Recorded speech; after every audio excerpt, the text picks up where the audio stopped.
Show me the way. Show me the way home.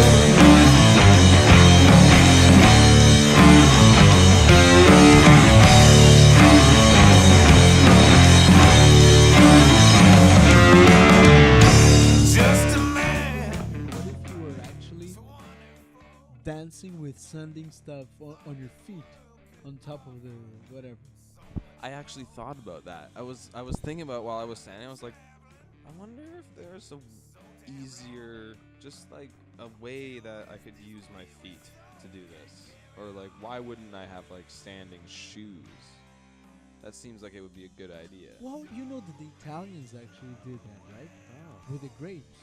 Oh yeah, that's true. I mean, So yeah. they were just like kind of like singing and stepping on the grapes. And they're all probably just pushing on them, like, why are we doing this with our arms? Let's Yeah. stand on them. Yeah, why aren't we singing or Yeah. like what they That's probably true. were being like. Welcome back to the Slack line here, everybody. Welcome. Yeah, we are here Friday night. We are recording, and this is Jay Wow. Wow. And the boss. The boss is coming. That's a made-up dumb fairy tale name, you. It's loud tonight. Recording tonight, Beers and Burgers episode. We are without a guest, but we are going to have a nice chat with each other. We are both tired, weary men from some labor work this week. That's right. Working in dusty warehouses and construction sites, but doing the work of men. Wherever there's work, man. Yeah. Well, we need to get off our asses somehow. Or I did, anyways. You've been off your ass for a long time. That's for I've sure. been on my ass, but just cycling. But That's yes, true. I'd say you're off your ass more so even then, though, aren't you? Yeah. I didn't tell you this. I tried some stand-up comedy. Oh, really? Yeah, I went Where? on at the Junction. They do a Nice. Tuesday open mics, Oh. and I you remember our guest Oz? Yeah. So I messaged him a while ago. I was like, "Hey man, I'm thinking about looking into some open mics. Like, do you know like where I should go or what I should do?" And he just sent me a link. He's like, "Oh, I'll give you an invite to this group." And it's a stand-up comedy Vancouver group of like 3,000 people or something. And they just post.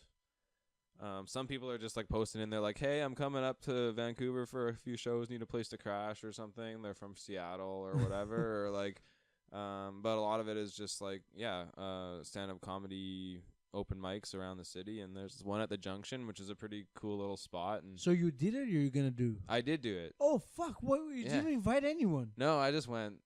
Yeah, I don't want anybody there, man. Okay, then how Yeah. was it? It was good. I think I did decent. Because I that's one thing about comedy, man. I think that like we were obviously doing films, and Yeah.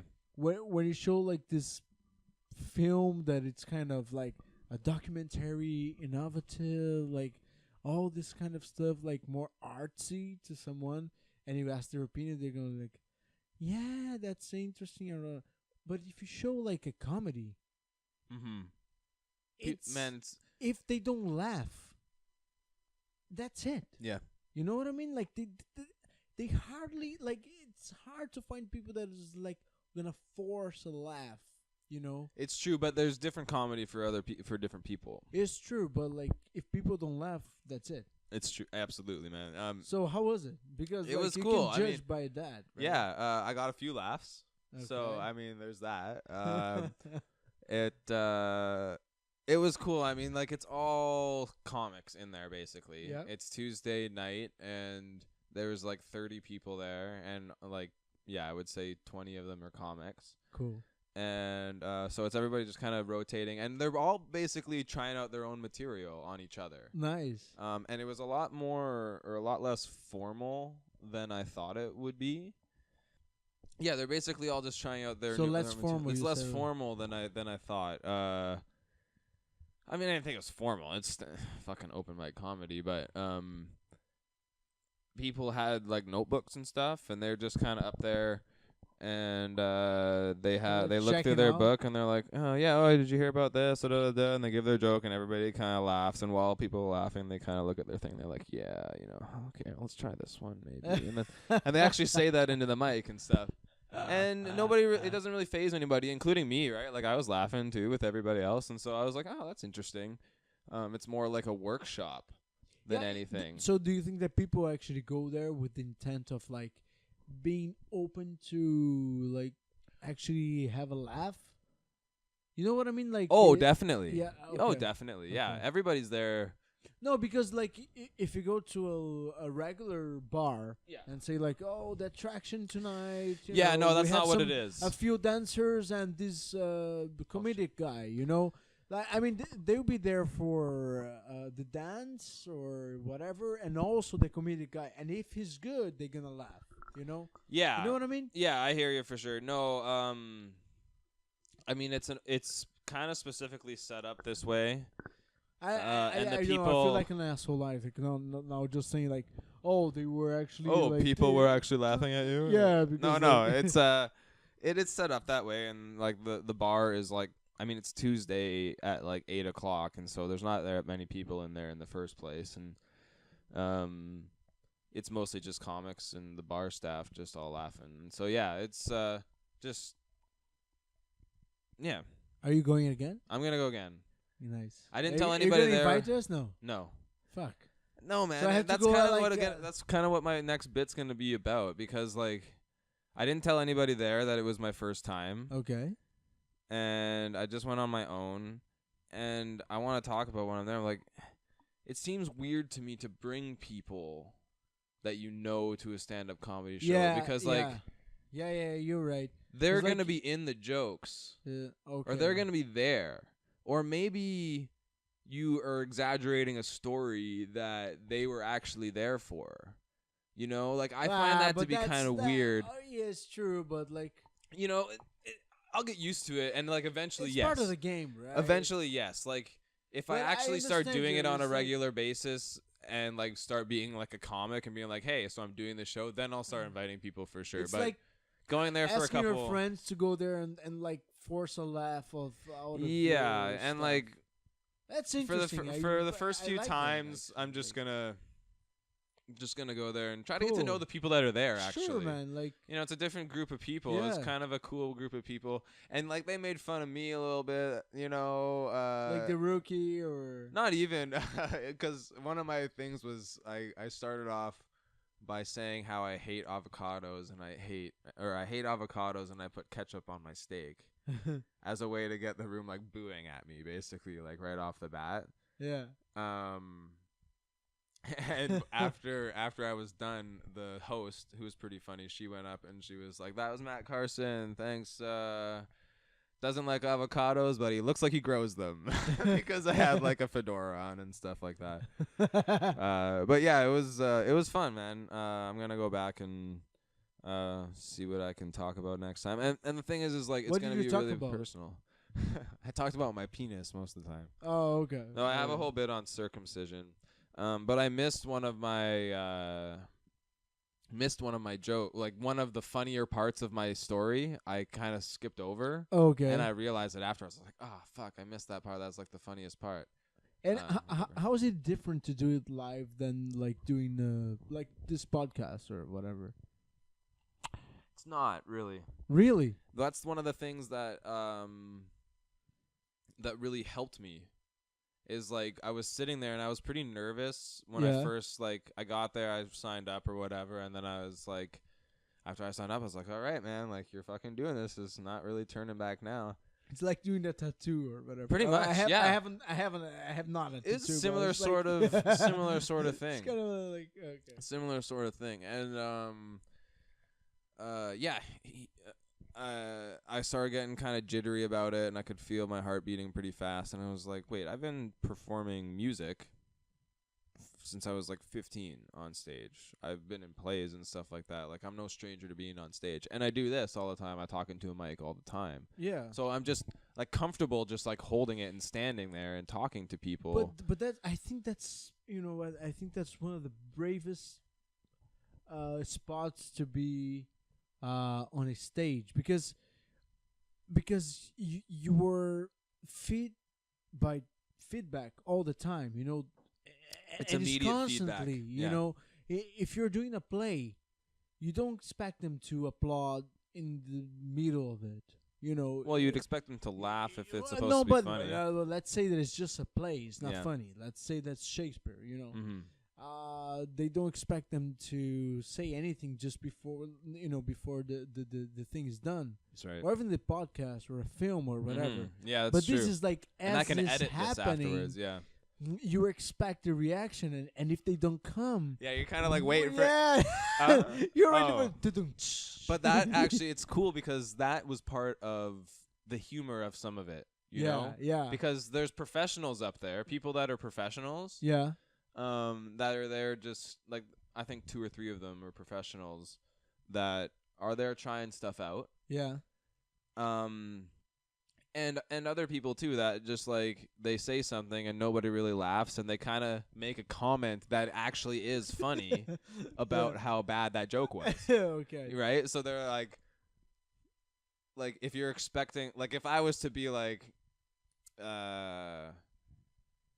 I said, "Hi, I'm Matt, and I put ketchup on my steak," and everybody, I could hear the audience kind of being like, "Oh, for me- groan." And if I didn't get that reaction, then I would be like, "No, I guess everybody else loves ketchup on their steak then."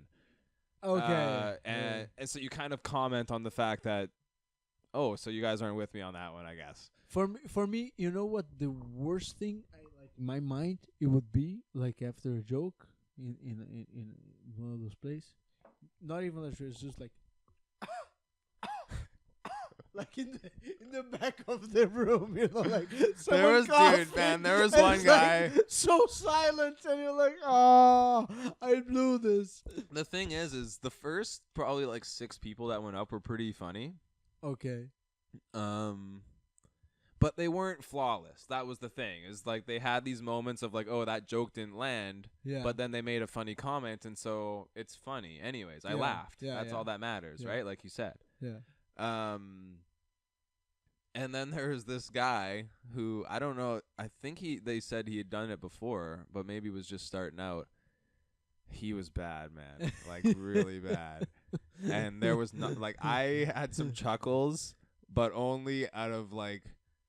Oh, I was that's so laughing bad. about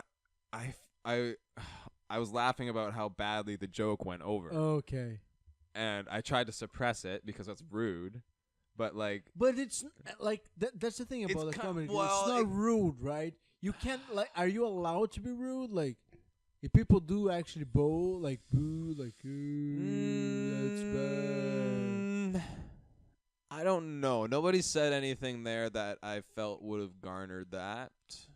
Because today we also have like this kind of bullying kind of. It's a pretty safe space. That's the thing, but Well, everybody's a comic. but if so you take back like I don't know back in the 50s or 40s, people were actually paying to do that, or I mean, paying to go to those bars.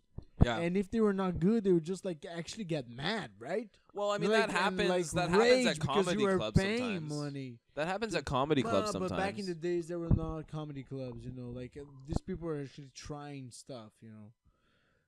Yeah, that's true. When you'd have like a comedy headlining like a musical act or something like that. Yeah, yeah. Well, I mean, you still have that. Like, it's funny when you listen to some of these people and some of the shows that they've done. Like, a lot of the comedy they do is on like the sad commentary that actually doing comedy is. Like one of the guys who, I mean, he said he'd been doing it for 30 years, but he didn't look like he was much older than like. I would have guessed he was. 28? I would have guessed. I would have guessed he was under 30. I would have guessed under 30. He's doing over 30 years, but he's. I didn't 28. ask him how old he was, but Oh, fuck. man, there's no way. I was like, dude, did he start when he was 10? There's no way this guy was 40 years old. There's no fucking way. Anyways, fuck, I lost my train of thought there. Oh no, he was telling a story of like his whole thing was just about how like depressed you have to be doing stand-up comedy. You have And, to like, look depressed. Not look, just be depressed. Like Wow, how, like, man, he'd be like, man, you fucking people, you don't understand You don't understand like the self-loathing involved in driving 8 hours to fucking Cranbrook to talk for 5 minutes and hear somebody cough at the back of the fucking thing, and what it takes to get back into your car and drive for another 6 hours to another shit town to do it all over again. And I was like, fuck. It's hilarious, like the way that he's putting it, you know? Yeah. And like talking about just like, man, the fucking chemical mixture of antidepressants I'm on would like fucking knock out an elephant, or like I don't know what his joke was about that, but it was really funny. Yeah, a lot of it is kind of just but self-deprecating do you think it's a humor. trend, like of these comedic guys that are depressed? Or No, that's what common comedians are. No, man. Yeah, That- man. Not all. I of think them, right? on the whole, comedians come from not that they're all depressed, but they come from backgrounds of having to use humor as a defense mechanism. It's true, but So most of them are nerds or been bullied or something along the lines that have made it so that they've man. had to be witty but then in but then order it's- to defend okay, themselves. But then who hasn't? Lots of people, man. Who hasn't been bullied? Man, lots of people haven't been bullied. I don't know, man. Yeah, man. Everybody have. Been You said that bullied. you were a bully growing up. And I have been bullied a lot, Yeah. especially in the States. Okay, fair enough. Man, there are people No, that it's don't know. unfair. Okay, well, I mean, I'm not saying that everybody that like not that people that aren't comedians haven't experienced bullying. I'm saying that comedians on the whole are people that have experienced not just bullying, but like Like bad things, not bad, like yeah, sometimes bad things in their life that make them turn to, wow, this is the only refuge I have. So maybe instead of like maybe that could be a treatment. You know, like they go to the shrink and the shrink just said, "Do you consider yourself? Have you considered becoming a comedic?" Dude, the sad clown is like it's an ongoing joke. It's a cliche for a reason, right? Like the saddest I man don't in the know. room is the clown. I don't know. Well, that's Do you know? Like, have you met a lot of clowns and are they depressed? Like, are these people in the comedian? If you listen to- club that you've been there, are they really depressed? If you listen to comedians talk, if you really listen to them and listen to their stories about their lives and about how they feel about things, they are at best jaded about most things. Jaded and bitter and cynical and in some cases, yes, depressed or have gone through those things in their life. You know? Or not, man. It's just maybe like it could be like a character. But what type of person needs to put on a character? It's so much like that, boss, that for years we have almost worshipped. Louis C.K.? Yeah, Yeah, he has issues, man. yeah. But it's so like that so we know that is a character. Most No, almost- man, that's him. That's no, his no, life. no. But that's the thing. We thought that it was a character. Jon Stewart actually, no, not Jon Stewart. Stephen Colbert actually said, "Oh, I thought that he was actually just like joking around, or was like lying or exaggerating because he was a comedic guy." Yeah, You but know, then like, Stephen but Colbert. it was actually true. Yeah, but then But that's the thing. We assume that it's not true because all these guys, they're just like they're just comedic. They're not like bringing then- news of their lives. There is not like well, it's not that every just story that they're making sharing is jokes, true. man. Yeah, but the what I'm talking about is the idea of, well, who needs to stand up there and make jokes? And it's easy to assume that person is happy. But if you start to dig into the surface of I'm not saying that comedians aren't happy. I'm saying that their humor tends to come from a place of,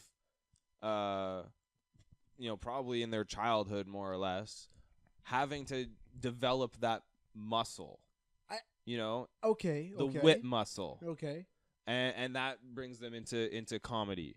I'm not saying that they're all still depressed and sad people, but like if you listen to Stephen Colbert talk about like just like little quips about his childhood and like they're little sad stories about I was a fucking bullied little nerd, haha, but look at me now, I'm like the most powerful person in the world, you know.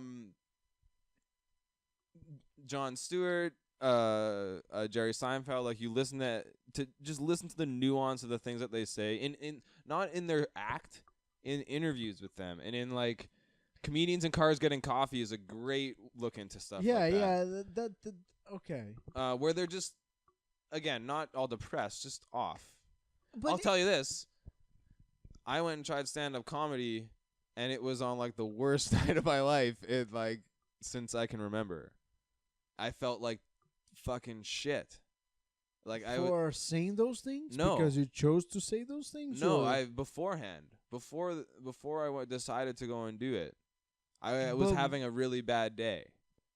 But that's another thing, right? You But had why your did bad why did day, I decide to like, do it that day? Man, I don't know. But these people do every day, so every day is shitty. It's because I felt like venting, and even though I didn't vent about what I was having a bad day about, I don't know. It felt good to be cynical for a little while. Like it is.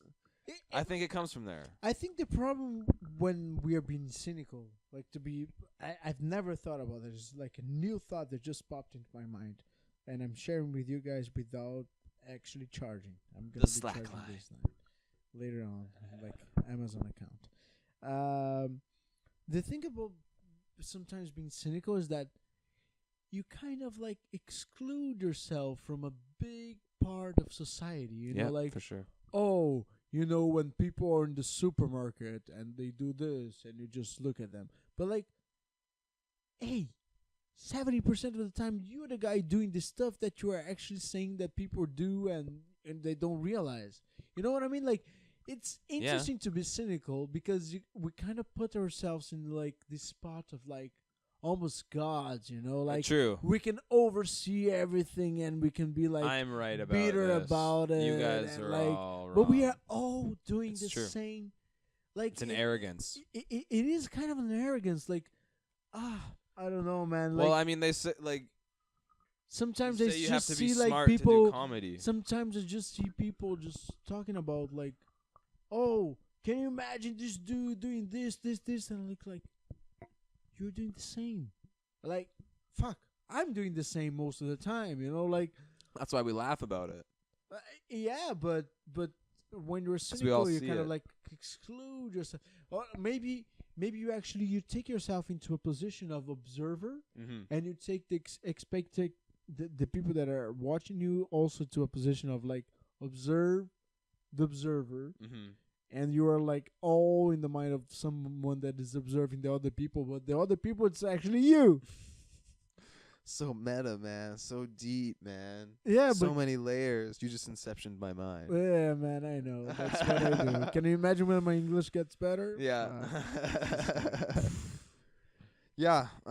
So It's an the interesting topic thing. today was actually you brought it up and you showed me like a TED talk. It was interesting about Yeah. procrastinating. About procrastinating. Yeah, I'm a Procrastinators big procrastinator. And I relate to my own horn a lot. I relate to a lot of that stuff. I do relate. I do relate to a lot of that. We watched this TED Talk. What's that guy's name? Let's see his name. Adam Grant, courtesy of our friend Jerry Jimenez, sending me the link. Shout out to Jerry. He's one of the Thank few you, people that Mr. actually tunes into these Jimenez. sometimes. Yeah, it was all about original thinkers and how procrastination relates to having original thoughts. And yeah, it was really interesting. It was talking about how there's kind of a curve to how in what time of process you should be doing your work, and when people get their best ideas, and it turns out people that leave it off not until the very very end, but but till a little bit later and not getting too much of a head start on their work tend to have more creative and more innovative ideas. What do you think, Joel? I think as there's a sweet spot. I know that. Well, I think that we all have experienced this, or maybe not, but I'm sure you have it as well. Like there's a sweet spot Mm-hmm.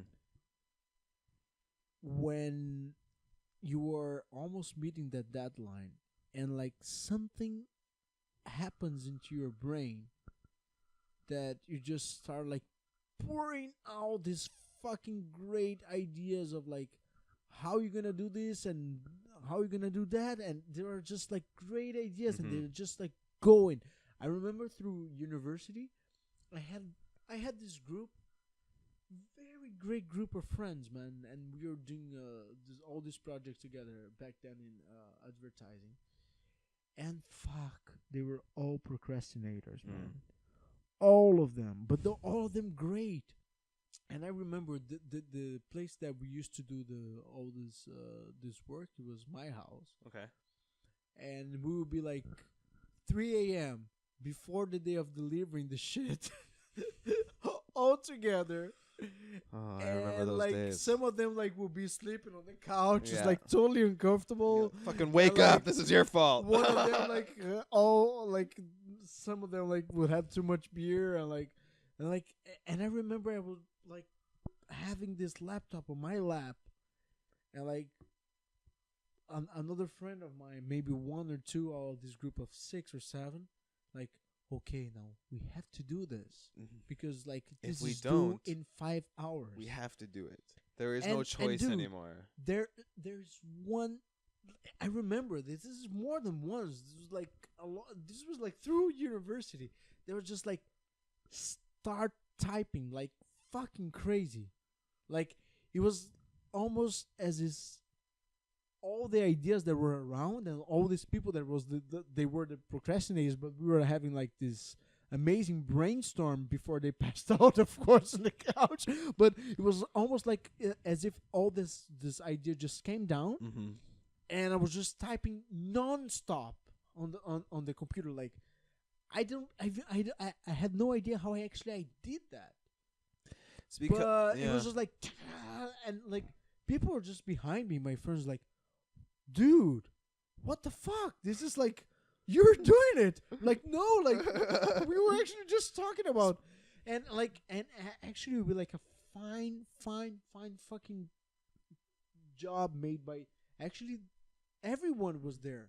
You know, some of them were sleeping, but before they were actually having great contributing ideas. ideas and stuff. Yeah. And Like only one person can type. At the yeah, end of the like day. I was having my own ideas as well, but like I remember being the one that was like kind of like grounding these Yeah. ideas, you know, like putting it into paper, and I Yeah. was like, that's fucking amazing, you know, like just going by it, and it turns out to be like 90% of the times like the best paperwork or the best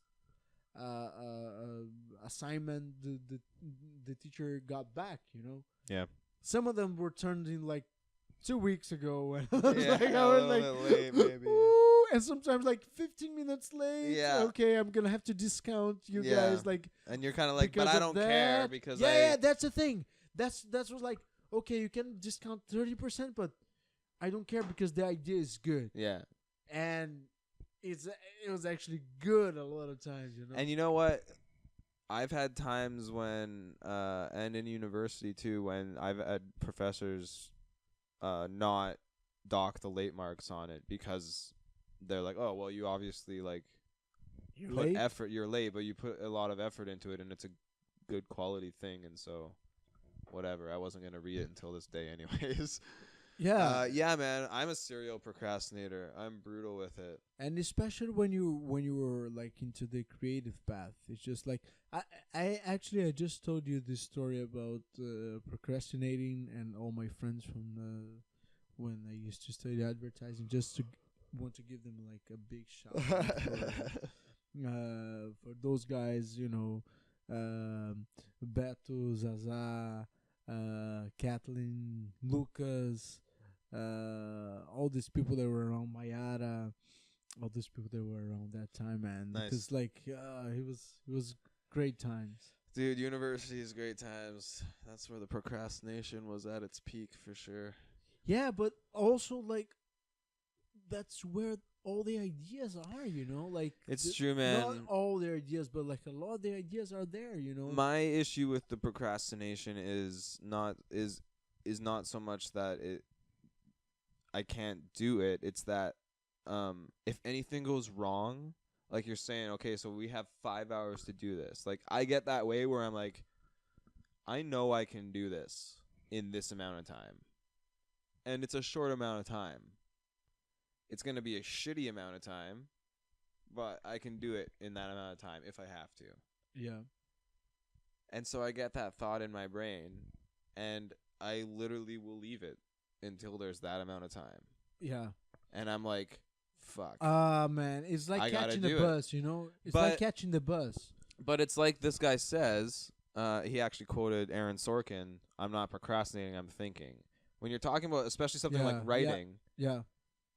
I'm not writing anything down until I actually have it an idea fully formed in my idea. brain. Yeah, Like yeah. I have little things jotted down here and there or whatever, but like as far as like am I just going to sit down and write a script or a book or something like in sequence? Like no, you start to think about your ideas and how they all connect and how they make sense, and then when you have it all collected, you start to put it down. And yeah, more ideas come out during that process and things change because they don't make sense and whatever.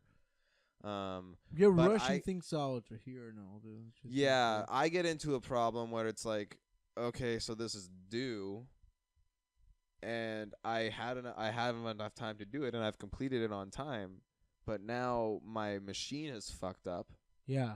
and now there's not enough time That's the because thing. I trusted that the machine would work when I needed it to, and Don't. and it didn't. The printer busted, the email didn't go through, whatever the case is.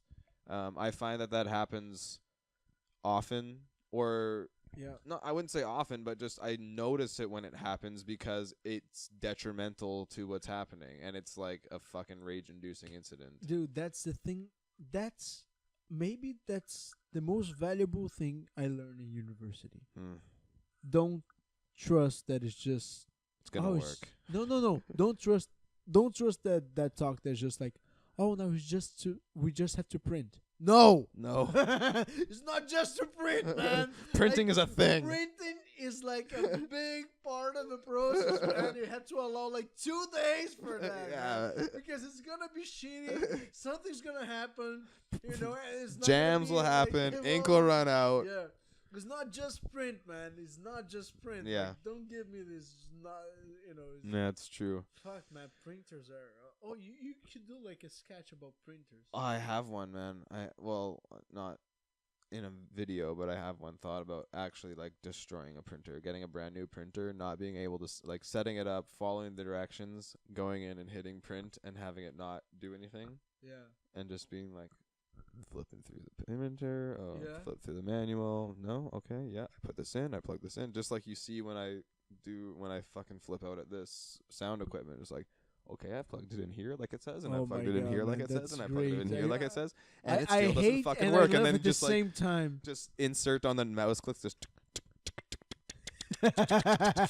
motherfucker, what the fuck are you fucking doing? Fucking, and then just like a scene of him just like Snapped. just burning it in like in the alley, and then walking away from it, and then like as he walks away from it, it turns on and starts printing his shit.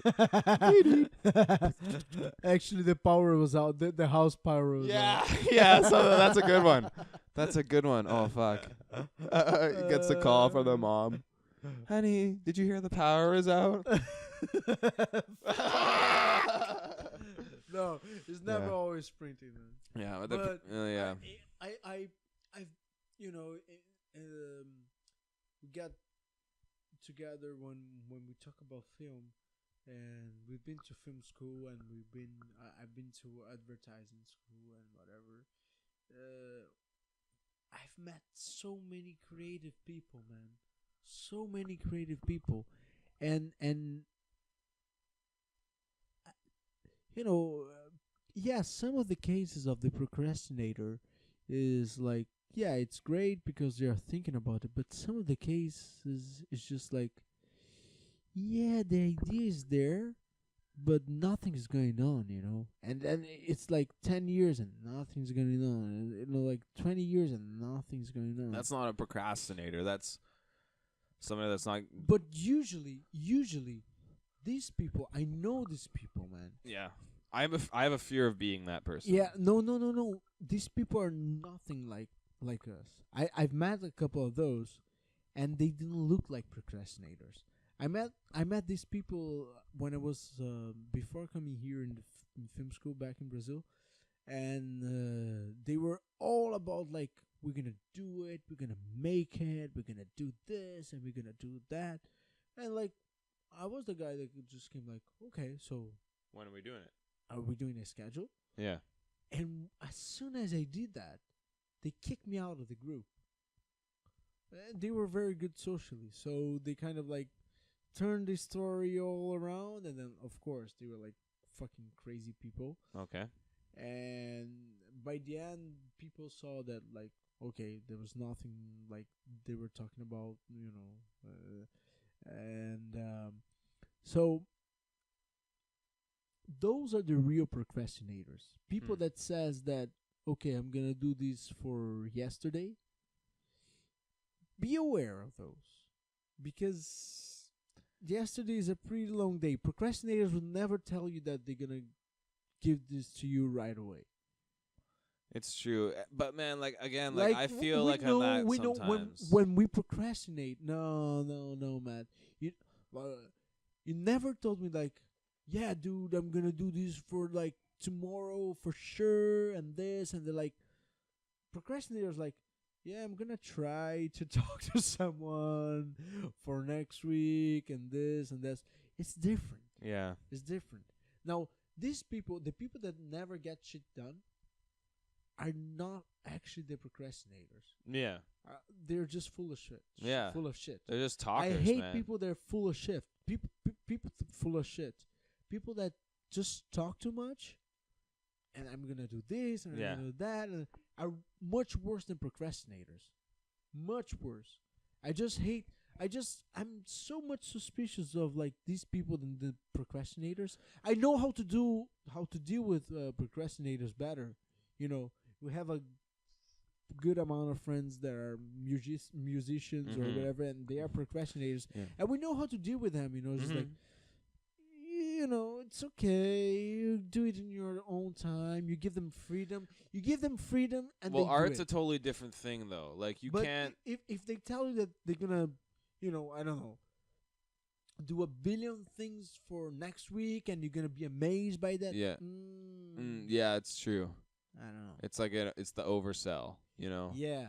Well, I mean, and it kind of goes back to the TED Talk that we watched before with Adam Grant again. He talked about How many doubts the yeah, and the fear that these people have, fear of that original thinkers have, that anybody that we all have fear of failure, but they also have their fear of failure is also fear of not trying, and that like I think that those people, like, I feel that, like, what you're talking about, the person that, like, talks about, like, the things that they're going to do and the things that they're working on and stuff like that. Like, I get that way sometimes. and the millions view that they have on their Yeah, videos. I feel that way sometimes because I feel like I have a lot of ideas, like, constantly percolating in my brain. And so I'm kind of like, oh, I want to do this, and I want to do this, and I want to do this, and I want to do this.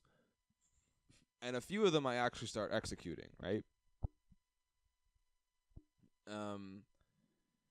And I get to a point of like, okay, well, once I've started doing this, my fear now becomes saying that I did this or saying that I was going to do this and not doing it. Like, But to yourself or to other people, socially, right? Usually I'll take the step of telling other people that I'm doing something. Yeah.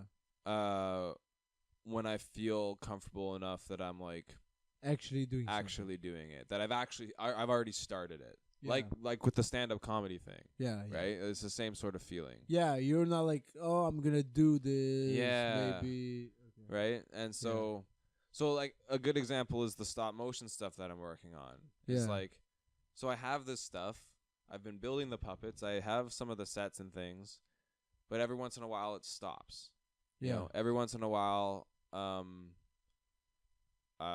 I built my puppet and I played with it for a little while. It's not exactly the way I wanted it to be, and I set it down and I worked on other things for a few weeks. And then I made another puppet. I made a little set, took a couple pictures with it to try and test out angles, and set it down for a little while. Yeah. But the whole time I'm also thinking about, okay, so that didn't work, and that how am I going to do this differently, and that type of thing. But my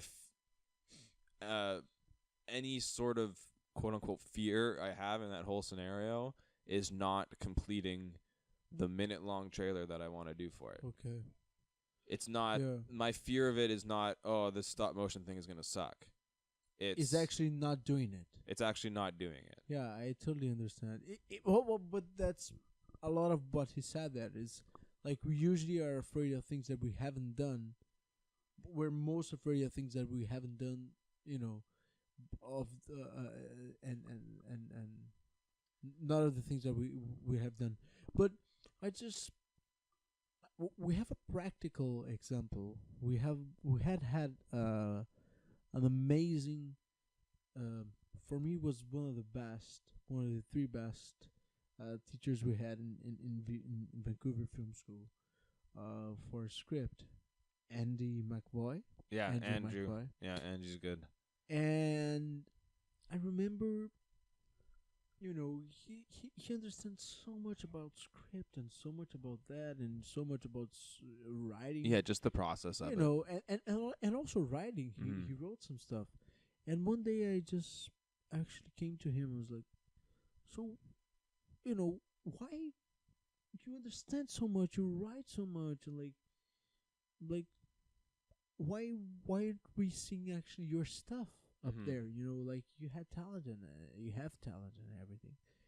And he kind of gave me an answer like my time have gone, like Mhm. my and I was like, that's bullshit. Yeah, man, that is bullshit. Because it's not only that he could have done, like he still can do it, but for me it's like now the way that he's teaching the students, he's doing actually so much more maybe than just like when you make a film, maybe you want to be your film to touch people, and maybe you touch like 1, 2, Mhm. 3, 4. But if you are a teacher like in the level of Andrew, like our class was like 80% being like pouring down with this amazing knowledge and like from one guy.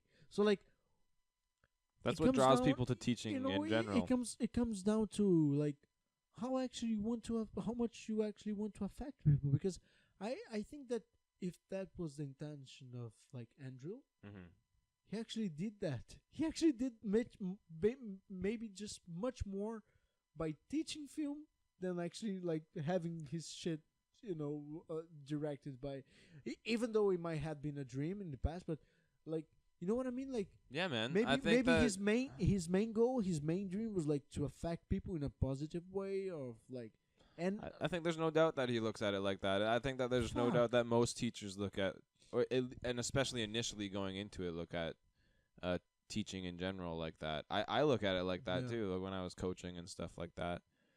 But- And actually, but I can that's- tie but that the- into the but that's the procrastination thing, man. That I just wanted to make this bridge of Yeah. like what we consider of being like successful person, and what is actually to be a successful person. Mhm. Just maybe, I don't know. Maybe Andrew, you're gonna listen to that, and maybe it's not the case. But I would just. I'm a big fan. We're both fans. I just like I to. was actually thinking I about just it. like to Yeah. mumble about stuff, but maybe that's it. You know, maybe his dream was to affect people in a positive way through cinema, and maybe he had done as a teacher much more than he or a lot of people would do as like a screenwriter Yeah. or whatever. You know. Yeah, and I think that's a great way to look at that type of thing, and teaching in general, and actually bringing it back to the procrastination thing. I have a teaching story from VFS that relates to that sort of. Is actually from one of our TAs who was a guest on the show, Alexis. She was entering a competition, and it was like a week before the due date, and I had looked at that competition like a month before, and it needed a feature script, and I didn't have a feature script, and I was like, oh, I can't do that in a month, fuck. And so like a week and a half before, she tells me she's doing this cold. She doesn't even have like an outline or anything like that, and she's gonna try to enter this competition, and I was like, fuck. And so I was like, all right, like I'll do it. Fucking challenge accepted. And I went ahead and I spent the next week and a half writing a script, and I Yeah. fucking did it. Yeah. And I went and I talked to her afterwards, and actually I was like, hey, so how did your thing go? And she was like, oh, she didn't end up being able, like not being able to. She got blocked and just didn't. She ran out of time, right? Oh, okay. All right.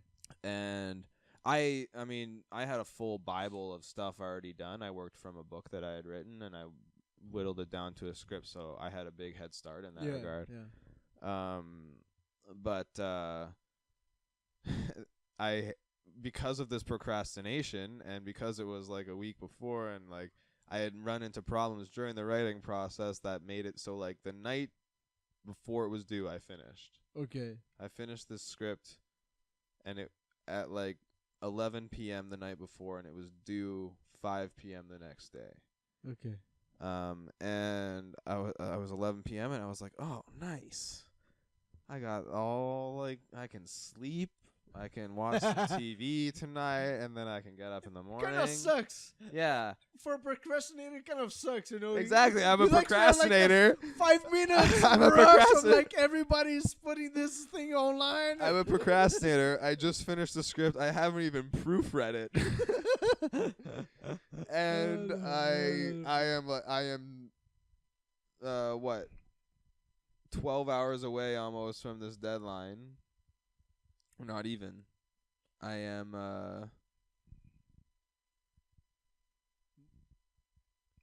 16 hours from this deadline or whatever. It took a while. Yeah, It I was know. good math. Fuck. Yes. Yeah. 16 hours from this deadline. And as a procrastinator, I think I have all the time in the world. I'm like, yeah.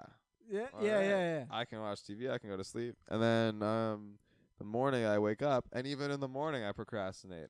Yeah. You know, I get up at like 9 or something, get my coffee, smoke some weed, Terrible. watch know how it watch some goes. morning news, like whatever. You wake up early just to tell people that you had the morning off, you know, like Pretty much. And then we're just like, you know, doing nothing. yeah. Well, I wake up early most days anyways, but It's true. it gets wasted 'cause I procrastinate until noon.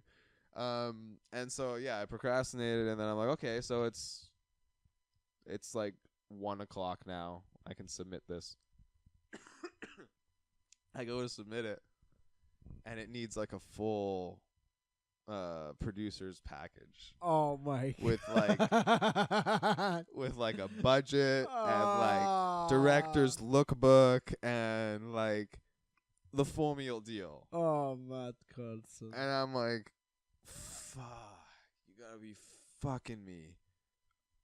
And I'm mad at myself 'cause I'm like, of course, like that's stupid that they wouldn't need that. And I was very close to being like, well, you wrote the script, and that's an accomplishment, so whatever. But I was like, fuck it. You got a few hours. You can pump out, you know, something half-assed. Yeah. And so I did. I spent 2 hours, and I made what would be maybe like a decent presentation at VFS. Okay. And or proposal, I should say. and I submitted it. And I actually just heard back that I didn't get it, but that's fine. I didn't really expect. Well, but it. you actually submitted, so Yeah, that's the thing. That's the thing. Is like yeah. I don't feel bad about not getting it. Yeah. You would feel I- bad if the deadline was over and Yeah. you're like, oh, I didn't do it Yeah, because I felt because because I was smoking lazy. Weed or Yeah. but actually, you Can you were, imagine? know? Like that's what my. Yeah, I would have regretted that. Yeah, forever. Me too. Yeah. If I were Anyways. you. Yeah. But it's actually, it's what we were talking about a little bit. It's like dating, it's better to be rejected than like Then Not- live in the limbo. yeah, Yeah. not have given the opportunity of like, understanding what the fuck. It's true. It's true. Well, maybe we should take a break, We should take and we can come back and talk about the automation thing that we chatted oh, about before. yeah. Oh, that's a late slack line. Yeah. Well, I mean, it's the weekend tomorrow, and we are sleeping in, and so we'll have a break, and we'll come back and procrastinate a little bit longer with the work that we have to Procrastinate do with tomorrow. us. All right. Procrastinate with us. See you soon.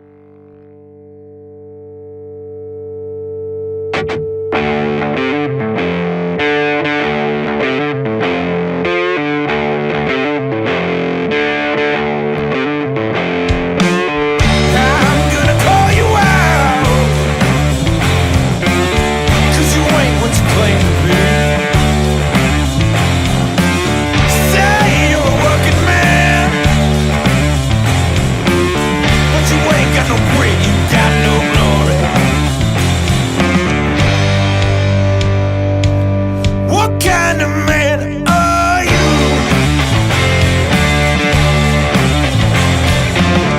Say you're noble, but you're just a goddamn fool.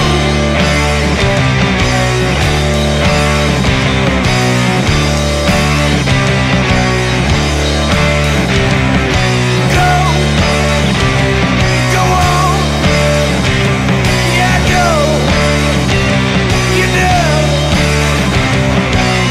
yeah, you better run, or you're staring down the barrel of my shotgun. Yeah, my shotgun.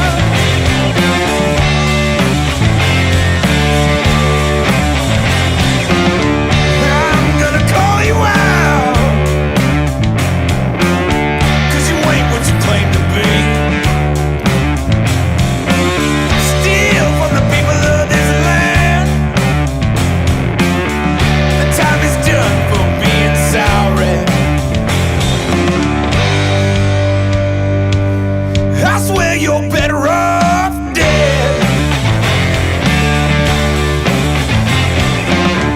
I'm coming for you, and the bounty on your head.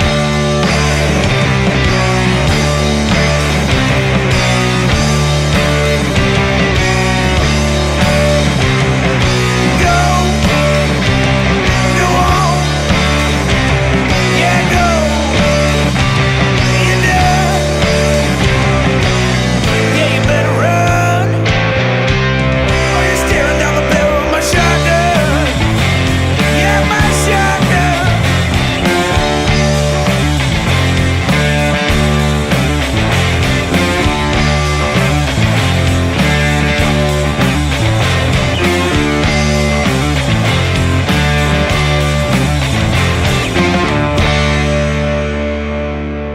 Hello, welcome back to the Slack Line. You are joined here again with Jay Wow Wow. and the boss. Boss is That's a coming. made-up dumb fairy tale name, you. And we are back from the break chatting procrastination before the break and things of that nature. And then we took what for you guys was probably only a 3-minute break, but for us Or not was even. like an hour. So we've had a couple more beers and we are into the cookies. Oh yeah. Well, they're regular cookies. Dessert is There's no served. special We had cookies. some Boss's burgers earlier, combined with the beer, and now the delicious M&M cookies chocolate chip cookie. What Sure. what are you having? I'm having those cookies that we bought it at Safeway. Safeway, Software. Through a automated machine, which gave me a lot of shit doing that, and that's what I was. We were aiming to talk about. Yeah, we were going through the automatization of shit. we're going to the self checkout, and I tried to explain to Joao as he very frustratingly tried to get through the machine. Hey, I'm a tropical guy, man. And he was ranting about how machines were taking all the jobs. That the machine actually wasn't taking anybody's job. It was just making you do the job for it. The machine's not taking the job. You're taking the job. They've just decided that everybody, or they've realized that people are smart enough to use their POS system, their point of sale system on their own, and they don't need to employ somebody else to do it. People will do it for themselves. Sure. And my question is, what do they do with those people that they don't employ anymore? Yeah, I What's mean going on with that? that's a big issue with our society. Our growing society is, shrinking amount of jobs and meaningful employment, and we talked about it a little bit while we were discussing it. I mean, personally, I think that that's why there's kind of a push towards more socialism in a lot of countries and more a better social safety net for letting people fall and reaffirm themselves in different ways in their society, whether it's easier for them to get retrained in a different job or easier for them to you and I discussed maybe having a guaranteed universal income, which is something that is not substantial, maybe keeps people just like at or above the poverty line. Maybe just enough to pay what would be regular rent and a little bit of food in your city, or up to a maximum of $30,000 a year, or something along those lines, that allowed people the freedom to explore new business ventures, new different type of entrepreneurial ideas. Because as it stands, I mean, there's not a big environment for stuff like that, and people might argue that there is, that there's always this entrepreneurial spirit, but like, try to start a store. Try to start a store that's selling a certain type of good in a town. Let's try to start a restaurant in a city full of chain restaurants. Yeah. Yeah. Those things are taking over. And we can't stop it. That's the thing. Is like it's inevitable. Sure, but here's my thing. Now, we know that Canada brings a lot of immigrants every year here. Mm-hmm. And in Europe, if you're like a lot of countries, if you would only count the people, like, I don't know, French people or, excuse me. Oh, thank you. So a lot of European countries are decreasing their what do you guys call, like, when more people die than are born? Death rate. Death rate or Mortality rate. The mortality rate are it's bigger than the natality. Birth rate. Yeah. The birth rate. Okay, so the mortality rate is bigger than the birth rate in a lot of countries in Europe and even in Canada if it wasn't for immigration, right? Right. So obviously, what it's in their mind is that, okay, we need people, right? So we need to like import people from all these countries, and they're like such not nice countries to live that there's not lack of people in the world wanting to move to these countries. But if you uh, have a big automatization of like stuff, like let's say the cashiers of Safeway, or even like I was talking to Jordan the other day. He told me that Uber has said that in the next a year and a half or 2 years, they would have a lot of taxis run by robots or you know. I mean, where all these jobs goes to? Like it used to be people, and now it's going to robots, and We have you to. were you were to a point where you needed people. Now you don't need people anymore, and now you know what. My point is it going to get to a point in like maybe a dystopic way or dystopic? Dystopian. A dystopian vision of the world where we're gonna have like, you know, 3, 4, 5 robots operating by like 4 people, like all around the world. Because if you Yeah. don't know, we haven't created, but we were born, and as we were born and lived in, there was a system that was developed that. We're just a piece of a puzzle, you know. If we don't pay taxes, we're not interesting to the system. And if we pay less, or if we are cashiers, they can get rid of like those kind of jobs by automatization of everything. What's going on?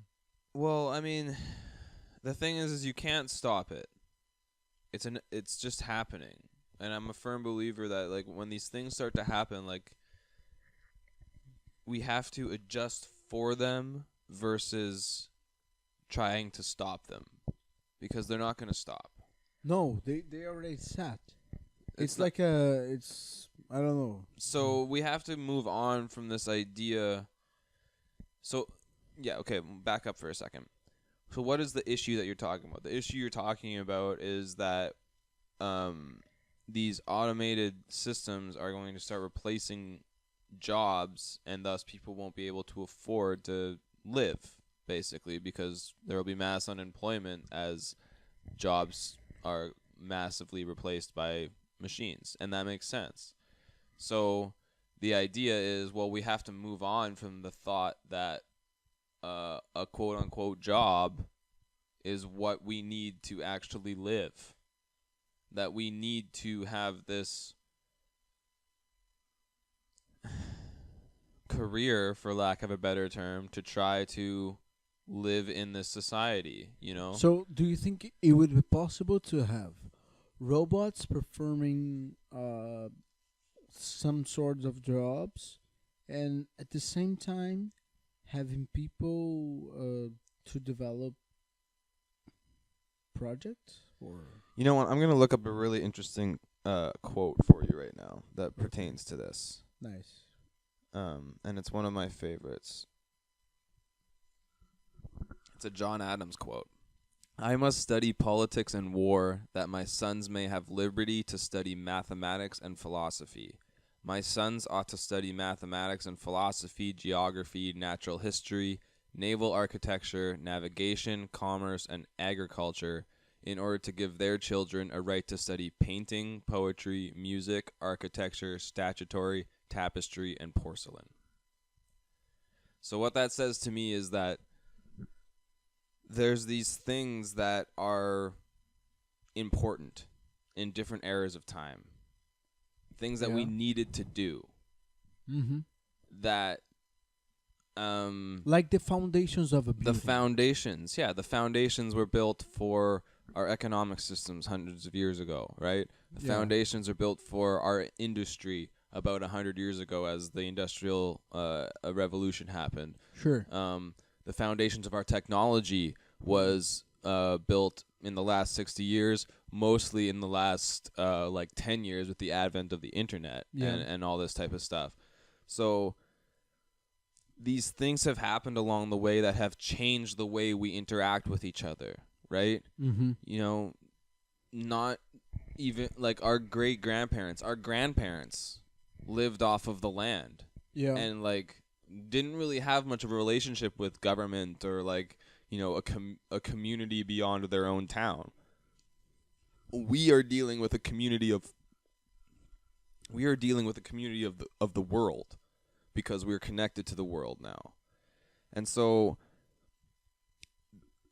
those people before, they had to study, like this thing says, mathematics and philosophy to figure out, well, how can we grow this globalization thing that's happening? How philosophy can help us learn about economics and how to interact with each other and stuff like that. Mathematics can help us advance science and advance technology in ways like to set up the ground. Right. And then the next thing is geography, natural history, navigation, commerce, all of these things to tie ourselves together and to work together. And then the last thing, painting, poetry, music, architecture. Like when you talk about what is left to do when you automate everything, those are the things that's left. But right? These at the like same time, art forms. Not all art forms, but like resources for all of that. Yeah. I mean, there is, but what's going on? Because in a lot of parts of the world, there's not even water. Yeah. Oh, tell me about it for sure. I mean, yeah, that is a bit of a different question for me. Like the imbalance of, well, so we're losing jobs here to robots, but people in, not even in Africa, but like in all over, even in the U.S. in certain places, don't have proper drinking water. Yeah. Like, that makes no sense. And that's a totally different question of proper or improper allocation of resources and just how our whole system is built that way. It's flawed for sure. Do you think it's possible? Do you think like this sentence of John Adams. Do you think this sentence would actually sustain a full society, like with a lot of people that we have right now, of architects, poets, painters? Well, I think you're looking at it a little too literally. I think what the essence of it is. No, I mean it's not too literally. The thing is literally. He is quoting examples. That's literally. Right. But I think what the underlying theme of what is being said is like the subtle free to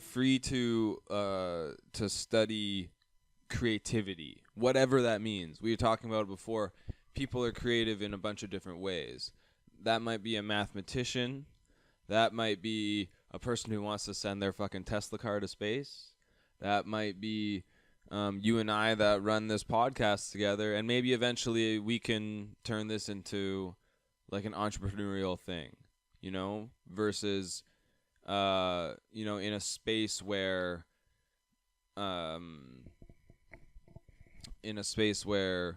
well, Rogers, specifically in Canada, runs basically all of the media, all of the radio, and all of the TV. It's tough to break into that airspace as an actual income generator. Mm-hmm. So we're left with, we don't have the ability to really go fully at this thing because it doesn't pay us anything. It's kind of a weird sort of. I kind of lost my train of thought, but what was your question? My question is, would there be space in the world for so many poets and architectures? Well, yeah, it's giving us the freedom to explore those things, and the theory in my thought, anyways, is that that is now how we would make progress, because we have already studied mathematics. Is there new things to learn in math? All the time. Like 2 + 2 doesn't equal 4 man. anymore? Every day. But like, but the basics of how our universe works. We don't even know about that. We don't even know what universe is. We know it. We know it with. Listen, We know it in relativity to ourselves, and we've studied it to the point that we can utilize it as a tool for other things. This is my point. Is like mathematics has been studied to the point that it's been utilized that we can now use it for other things. It's not just about studying math anymore. Math is now being used to study geography and history Or and physics. navigation, commerce, physics. And then then physics is going to get used to actually explore things like philosophy even and poetry and art. Like physics is now getting we are now using these truths that we have and putting them into our art forms, into our films and stuff, because we now demand this accuracy to be portrayed. Okay. I understand your point. Right? It's actually a very good point. Thanks. The thing is, I like your purple socks. thanks. It's not mine. I figured. The thing is there space in this world? And I mean, okay, all right. Let's say that all the cashiers are automated and all the taxis are automated. What are these people gonna do? Because when things like this happen, they just don't happen like, oh, it's gonna take 15 years. They happen like tomorrow. Tomorrow you don't have work anymore. Yeah. Because you were subbed by a machine. Well, they happen. Yeah. So my question is now all these people, they probably don't have the education necessary to go to other fields. What do you do with them? They're gonna live in poverty. They're gonna what's the deal? Yeah. Well, it's like I said, that's why I think there's a shift towards higher social safety nets for that type of stuff. But ultimately, yeah, I mean, in a realistic sense, you're talking mass unemployment and probably a lot of crime and probably a lot of bad things happening, to be frank. We mentioned the Soviet Union, kind of. We mentioned earlier with all this maybe social programs or whatever, but they were also very responsible to the rise of robots and all that kind of shit, They invested a lot of money on those kind of things. So I would love to, well, not anymore, but what the fuck the Soviets were thinking about? That's After investing in industries and kind of the Ford model of doing stuff, but for the government instead of for private companies, because that's basically what they did, right? They did a massive let's do everything stuff, was built for Russia by Russia. Yeah. Yeah. Well, I mean, But the model is capitalist, if you think about it. The end of the money is not for a capitalist purpose, but it is based in production, and they are very productive. I've seen actually some of these Russians guy working in a lot of places right now, and they are very pro let's do it.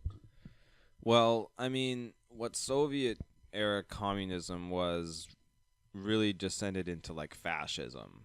It's not theoretical Marxist communism is not what Soviet communism ended up being. It's what they tried to start. It's what Lenin and them were all about. But then, I mean, corruption and all that stuff plays a big role, and it ends up not looking all that different. It was fundamentally different. the results were not similar. The reason that capitalism ended up winning, quote unquote, was basically that the Soviets, I mean, they ran out of resources to keep up with the U.S. Like, they just couldn't afford to continue to do it. They actually didn't buy off as many countries as the U.S. did.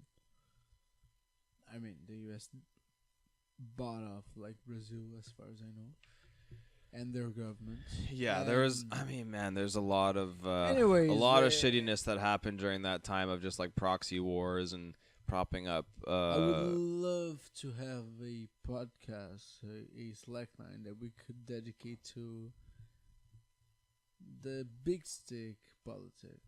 A little bit of big stick politics. Okay, I like that. We can watch some stuff after this episode to clue in, because I love getting into stuff like that. Yeah, I mean, they ran out. Like I said, they ran out of resources, and so it was kind of like the U.S. was able to do that because they were able to finance all this stuff through, you know, the banking system that they'd had and all this like And all the other debt nations that they systems and had things bought. and leverage systems that they could build up, that the Soviet system just didn't really allow for. They needed the real goods. They needed the real money, the real things in order to make their stuff. And of course, you know, the whole like innovation and I mean, the idea of building of innovating for the greater good versus innovating for yourself for self-preservation ultimately is not as good of an incentive. And I, like, as a socialist, I'm happy to admit that. But we're getting into this era now, like we're talking about, where there's kind of no choice. It's like, okay, we can choose to just let this stuff happen. Just let businesses use machines instead of people, and let this massive unemployment happen, and let wealth gaps continue to grow and stuff like that. And yeah, we'll have some bad outcomes. So massive poverty, massive hunger, massive unemployment, massive crime, like massive death. And if you think about it in species terms, you could argue that we need that. You could argue that our population needs to be cut pretty significantly by something, and maybe that's our own doing. But the thing is, if we had discovered a planet and we were, let's say that we discover a technology as well that would take to this planet that has a lot of resources, like just outside of our door, our mind is still the mind of the colonizer. Mm-hmm. You know, like, yeah, it's nice to have all this like recycling stuff, but we can also like send it to Mars. You know what I mean? Like, Yeah, it's whatever, it's easier. You know. I know Like, it's hilarious, If, but like, if we found a way of like, it's stupid, but if we found a way of like, just like, now it's so easy with this new technology advance to just like throw all the garbage into space. I totally think that we would be doing that.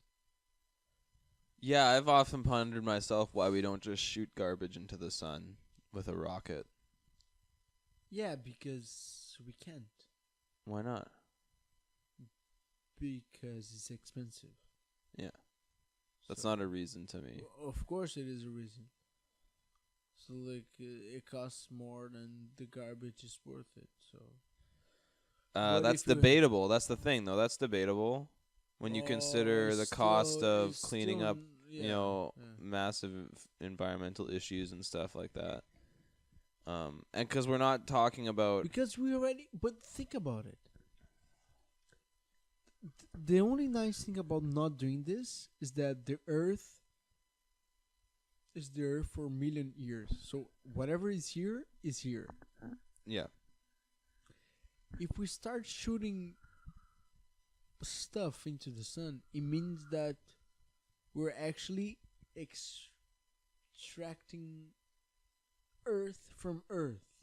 You know what I mean? Like we're literally making holes and like throwing into the sun Yeah. little by little. I see. Yeah, I get You your know what I point. mean? Like it's There's and also it's a not- it's not fuckload of something like that- methane it's and not stuff something trapped that's in those gonna things. be like, oh, we can build that again. No, you can't. It was here. Like it's not gonna happen. There's also like a fuckload of methane and stuff trapped in that type of thing. Like you can't just dig up a landfill because there's tons, like literal tons of methane just trapped waiting to escape, which is a bigger problem than CO2 issues. They have that happening in the permafrost up north where all this like rotting what was frozen land, permafrost, is like thawing, and it's been frozen for like thousands of years, and so it's thawing, and it's all these like organic stuff that's just like rotting and molding and sending a bunch of methane up into the atmosphere. It's pretty nasty. Yeah. Are you got some like allergies or something happening? No. Huh? Well, No. I just have to. I would have to go You have to in a few hit the minutes. sack. Oof. Yeah. Yeah, I think we're both dozing a little bit, so maybe we'll call her a day on that one. Sure, I would like to let our listeners with one question. Do you think a robot or a computer would be able to do your job in the next few years? Yes, no, and how many years? Honestly, I will answer that question from my old job. It's for the listeners, though. Okay, well, I'm going to Yeah. answer it. Oh, I was you're listening to your question. Yes, my job can already, or I was working at a bank as an associate to an investment advisor, and my job was essentially to open accounts and send people their paperwork and get signatures and stuff. And that could be done by a computer program now. Like, the only reason it doesn't is security issues. People don't want to sign things on their iPads and stuff quite yet. But all of it can be done. And I knew that. Like, I remember saying to people, I'm like, a fucking robot could do my job. Like, part of my job was ushering in new technologies that were slowly replacing things that I was doing. Yeah. Which I was fine with because I wanted to get the fuck out of there. But we got to get the fuck out of here. So thank you very much to anybody who's listening. Make sure you're following the Slackline on Instagram at the.slack.line, on Twitter at slackline_radio, and on YouTube and iTunes at the Slackline podcast. That is it for us for this, what will be Sunday. Thank you very much again to JWoww Wow. and the boss, and to Crooked Spies for providing the music today. Everybody have a good week, and I will see you tomorrow for the quote of the day. Have a good day.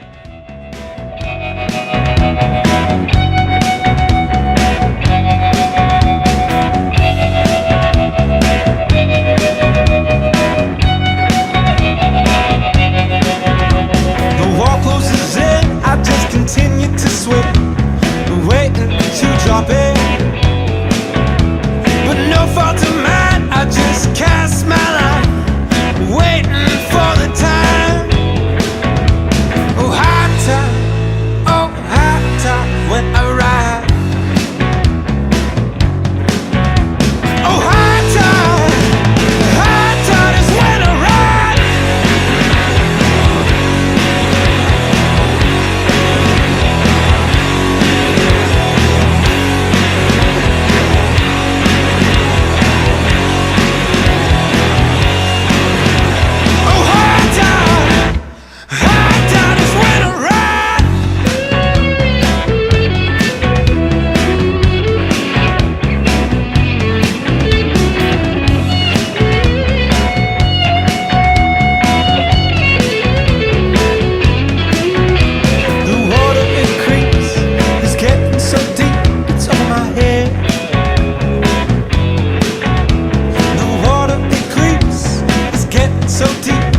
my head.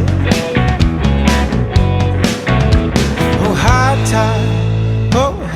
tide is when I ride. Oh,